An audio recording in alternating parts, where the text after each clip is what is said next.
O contexto histórico de Israel e a opressão midianita. Quando abrimos o livro de Juízes, encontramos Israel vivendo um ciclo constante de altos e baixos espirituais. Depois da morte de Josué, o povo que havia conquistado a terra prometida começou a se afastar de Deus. Eles tinham visto com seus próprios olhos os milagres, o Jordão que se abriu, as muralhas de Jericó que caíram, a terra que manava leite e mel sendo conquistada tribo por tribo. Mas, à medida que a nova geração crescia, começaram a esquecer o Senhor. O livro de Juízes descreve esse ciclo repetidamente. Israel pecava, Deus permitia que fossem oprimidos por nações inimigas, o povo clamava em desespero, Deus levantava um juiz libertador, e então havia um período de paz, até que, novamente, se afastavam do Senhor. Era como uma roda girando sem parar, uma história de quedas e restaurações, marcada pela infidelidade humana e pela misericórdia divina. Nesse cenário, surgem os midianitas como instrumento de disciplina. Midian era um povo nômade do deserto, descendente de Abraão com Quetura, sua esposa depois de Sara. Isso mostra que, de certa forma, eram parentes distantes de Israel, mas se tornaram inimigos ferrenhos. Sua forma de ataque era devastadora. Eles não chegavam para conquistar terras de forma organizada, mas vinham em bandos, como enxames de gafanhotos, apenas para saquear. Durante 7 anos, os midianitas e seus aliados, amalequitas e povos do Oriente, invadiam Israel em tempo de colheita. Quando o trigo, a cevada ou o gado estavam prontos, eles desciam como nuvens, trazendo camelôs em quantidade incontável. Arrasavam tudo, queimavam as plantações, roubavam os animais e deixavam a terra arruinada. Era uma opressão psicológica, econômica e espiritual. Israel chegou ao ponto de se esconder em cavernas e covas nas montanhas, com medo de sair às planícies. A situação era tão grave que o povo clamou ao Senhor. Esse clamor não era apenas um pedido por prosperidade, mas um grito de desespero. Senhor, não aguentamos mais viver escondidos, com medo, sendo humilhados. Onde está o Deus que tirou nossos pais do Egito? Deus, em sua fidelidade, responde enviando primeiro um profeta. Esse profeta lembra ao povo que a opressão não era caso, era consequência da desobediência. Eles haviam se curvado a Baal, o deus cananeu da fertilidade, e a Azerá, a deusa dos bosques. Haviam trocado o Senhor por ídolos de pedra e madeira. Era como se Deus dissesse: vocês clamam por libertação, mas precisam primeiro entender por que estão nessa situação. É nesse contexto sombrio, em uma nação fragilizada e com medo, que surge a figura improvável de Gideão. Um homem comum, sem prestígio militar, sem posição política, mas que se tornaria um dos maiores juízes e libertadores de Israel. O chamado de Gideão e o encontro com o anjo. Gideão entra em cena em um momento de medo e sobrevivência. A cena que o texto bíblico pinta é marcante. Ele estava malhando trigo no lagar. Para entendermos a estranheza disso, precisamos lembrar que o lagar era um lugar usado para pisar uvas, geralmente uma estrutura escavada em pedra ou feita de madeira, onde o vinho era produzido. Malhar trigo, por sua vez, exigia um espaço aberto, onde o vento pudesse levar a palha embora. O fato de Gideão estar malhando trigo em um lagar mostra o nível de opressão que Israel vivia. Ele estava se escondendo dos midianitas, tentando preparar alimento em segredo. Era uma cena de medo, de escassez, de alguém tentando sobreviver no anonimato. É ali, nesse cenário improvável, que o anjo do Senhor aparece. O texto diz que ele se sentou debaixo de um carvalho, observando Gideão. E quando fala com ele, a saudação é surpreendente. O Senhor é contigo, homem valente. Podemos imaginar a expressão de Gideão. Ele, escondido, malhando trigo às pressas, se vê chamado de valente. Sua resposta revela a incredulidade. Se o Senhor é conosco, por que tudo isso nos sobreveio? Onde estão as maravilhas que nossos pais nos contaram, dizendo: não nos fez o Senhor subir do Egito? Agora, porém, o Senhor nos desamparou e nos entregou nas mãos dos midianitas. Aqui vemos o dilema da identidade. Gideão não se via como valente. Ele se via como o menor de sua família, e sua família como a menor da tribo de Manassés. Era alguém inseguro, com baixa autoestima, que questionava até mesmo a presença de Deus. Mas o anjo não o chamou pelo que ele era naquele momento, mas pelo que Deus via nele. Esse é um princípio poderoso. Deus não nos chama pelo que somos em nossa limitação, mas pelo que Ele sabe que podemos ser em sua mão. Gideão via fraqueza, Deus via potencial. Gideão via medo, Deus via coragem. Gideão via um homem comum, Deus via um libertador. Então o Senhor lhe dá uma missão clara: vai nesta tua força, e livrarás a Israel da mão dos midianitas. Porventura não te enviei eu? A resposta de Gideão ainda é marcada pela insegurança. Ele pede sinais. Primeiro, pede que o anjo espere enquanto prepara uma oferta. Quando traz o cabrito e os pães, o anjo toca com o cajado, e o fogo sobe do altar, consumindo a oferta. Gideão se assusta, reconhecendo que tinha visto o anjo do Senhor. Mas Deus o conforta: paz seja contigo, não temas, não morrerás. Naquele lugar, Gideão constrói um altar ao Senhor e o chama de Jeová Shalom, o Senhor é paz.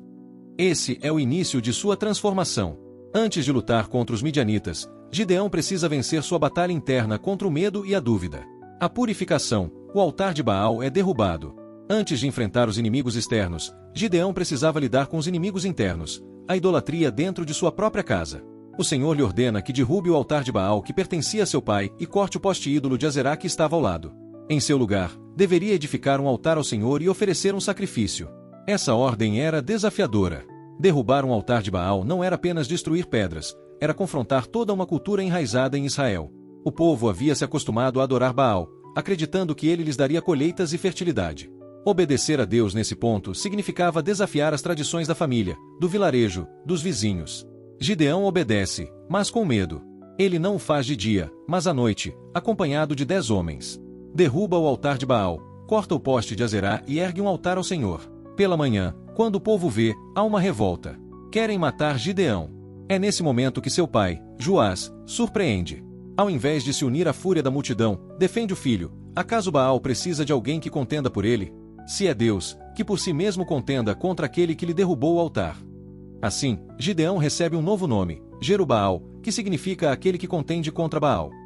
Essa cena nos ensina que a libertação verdadeira começa dentro de casa.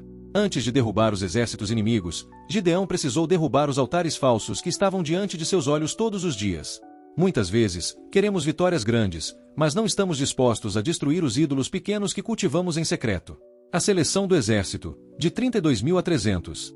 Com o chamado confirmado, Gideão reúne homens para lutar. O texto diz que se ajuntaram cerca de 32.000.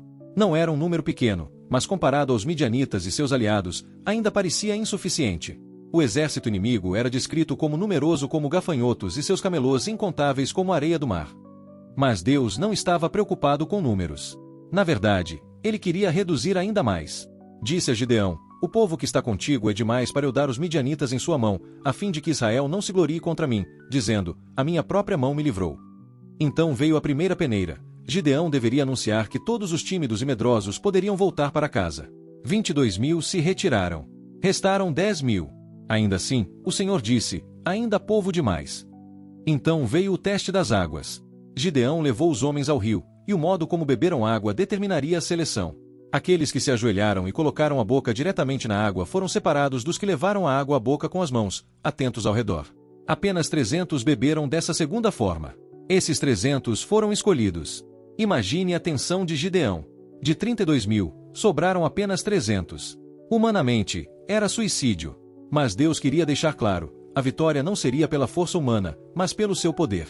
Esse princípio ecoa até hoje. Deus reduz nossas forças para que aprendamos a depender totalmente dele.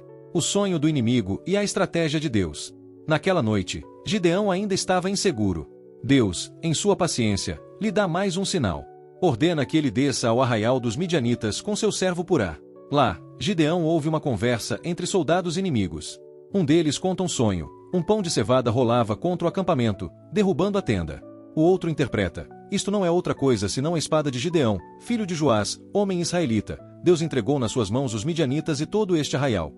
Ao ouvir isso, Gideão se prostra em adoração. Era a confirmação que precisava. De volta ao acampamento, organiza os 300 em 3 companhias. A estratégia era inusitada. Cada homem levaria uma trombeta, um cântaro vazio e uma tocha escondida dentro do cântaro. Ao sinal, deveriam tocar as trombetas, quebrar os cântaros e levantar as tochas, gritando: espada do Senhor e de Gideão. Não havia espadas suficientes para todos, mas havia fé e obediência. Era uma guerra travada não pela lógica militar, mas pela direção de Deus. A vitória dos 300 contra os incontáveis. À meia-noite, quando os inimigos estavam cansados e sonolentos, Gideão e seus 300 avançaram. O estrondo das trombetas ecoou, os cântaros foram quebrados, as tochas brilharam no escuro, e o grito ressoou. O pânico tomou conta do acampamento midianita. Na confusão, eles se voltaram uns contra os outros, matando-se no caos. O exército fugiu em debandada, perseguido por Israel. Aquilo que parecia impossível aconteceu. 300 homens derrotaram uma multidão incontável. A notícia se espalhou, e as tribos vizinhas se uniram à perseguição, completando a vitória. Os príncipes midianitas foram mortos, e a opressão de 7 anos chegou ao fim. Lições espirituais para nós hoje. A história de Gideão nos ensina lições atemporais. Deus escolhe os improváveis. Gideão não se via como valente, mas Deus o chamou pelo que ele sabia que poderia ser. Antes da vitória externa, há uma purificação interna. Gideão precisou derrubar os altares de Baal em sua própria casa. A obediência vale mais que números. 300 obedientes foram mais eficazes que 32.000 inseguros. Deus luta por nós. A batalha foi vencida porque Deus confundiu o inimigo. Cristo é o verdadeiro libertador. Gideão aponta para Jesus, que também venceu não pela força das armas, mas pela entrega e obediência ao Pai. Gostou do vídeo? Não se esqueça de deixar o like e se inscrever no canal. Que Deus abençoe!